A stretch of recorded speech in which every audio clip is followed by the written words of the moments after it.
একটা মেয়ে বিয়ের পরে সবার আঘাত সহ্য করতে পারে, কিন্তু তার স্বামীর দেওয়া আঘাত সহ্য করতে পারে না। কারণ একটা মেয়ে বিয়ের পরে তার স্বামীর সাথে হাজারটা ইচ্ছে পূরণ করার স্বপ্ন দেখে। তার ধারণা সবাই তাকে কষ্ট দিলেও তার স্বামী তাকে কষ্ট দিবে না।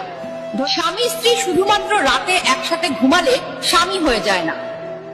স্বামী হতে হলে স্ত্রীর মন বুঝতে হয়, তার খেয়াল রাখতে হয়, স্ত্রীকে ভালো রাখার চেষ্টা করতে হয়।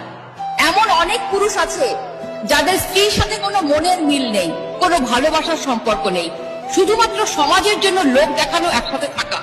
যার স্বামী এমন, শুধুমাত্র সেই মেয়েটাই বোঝে জীবন্ত লাশ হয়ে বেঁচে থাকাটা কতটা কষ্টের। প্রতিটি বিবাহিত মেয়ের স্বপ্ন সারাদিন পাখি যেমন এদিক ওদিক ছুটে বেড়ায়, আবার দিন শেষে ঘরে ফিরে ঠিক তেমনি দিন শেষে তার স্বামীও ঘরে ফিরবে, তার সাথে সুখ দুঃখের গল্প করবে, তাকে বুকে নিয়ে ঘুমাবে।